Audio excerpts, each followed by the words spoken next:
Monitha is back.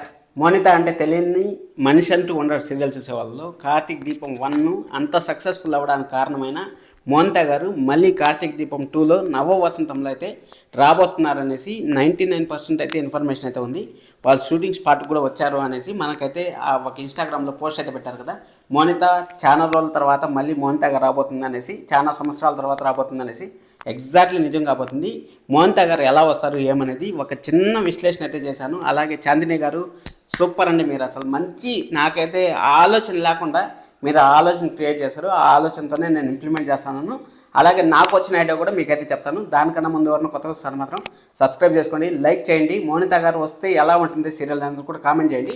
ఈరోజు ఎపిసోడ్లో నేను రివ్యూలో ఆల్రెడీ చెప్పాను. సంక్రాంతికి మనం అంతా కలిసి సెలబ్రేట్ చేసుకున్నాం అమ్మ అనేసి కార్తీక్ బాబు అయితే ఒక మాట చెప్పాడు. అక్కడ కార్తీక్ బాబు చెప్పిన మాట అక్షరాల 6 నెలలు పడుతుంది మనకి సంక్రాంతి రావడానికి.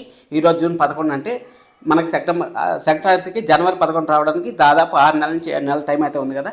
ఈ 7 నెలల టైంలో సీరియల్ జరగడానికి అసలు వాళ్ళ దగ్గర మ్యాటర్ లేదు. 100% చెప్తాను, సీరియల్ స్టోరీ అనేది లేదు. జోష్నాని ఒకవేళ పంపిస్తే జైలుకి పంపించేస్తారు, లేకపోతే శౌర్య వాళ్ళ తల్లిగా అయితే మోహన్ గారిని ప్రవేశపెట్టే ఛాన్స్ అయితే వెరీ వెరీ హైగా ఉంది. ఎందుకంటే అక్కడ ఇప్పుడు దీప ఎలాగైతే చేంజ్ చేసేసారు, బిడ్డలు పుట్టినప్పుడు దీపాన్ని చేంజ్ చేసినట్టు మనకు చూపించారు. కానీ శౌర్య ప్రెగ్నెంట్గా ఉండేటప్పుడు ఎలా ఉన్నారు ఏమి, అసలు శౌర్య పుట్టుక అదేం మనకు చూపించలేదు. జస్ట్ శౌర్య అని ఒక 6 years ఓల్డ్ గర్ల్గా చూపించారు, అంతేగాని దాంట్లో ఏం ట్విస్టులు ఏం లేదు.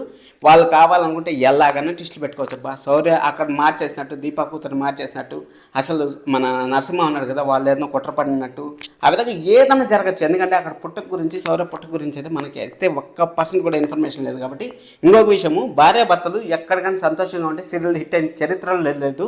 అందుకోసం అనేసి కార్తీక్ బాబు దీప ఎంత ఫ్రెండ్లీగా ఎంత క్లోజ్గా ఉంటారో వాళ్ళ మధ్య ఎవరో ఒకరు అగ్గి రాజేస్తే కానీ అక్కడ ఫైర్ అనేది రాదు. కాబట్టి ఖచ్చితంగా మోనిత గారు అయితే వచ్చి సీరియల్ అయితే ఇంకా టాప్ లేపేదానికైతే రెడీగా ఉంటారు అనేసి నాకైతే అనిపిస్తుంది. ఇక్కడ శౌర్య వాళ్ళ అమ్మగా వస్తారా, లేకపోతే జోష్న వాళ్ళ చెల్లిగా వస్తారా, జోష్న జైలుకి పోతుందా ఏమనేది మనకి ఇంకా జస్ట్ ఒక 10 రోజులు వెయిట్ చేసామంటే చాలు మనకు ఒక క్లారిటీ అయితే వచ్చేస్తుంది.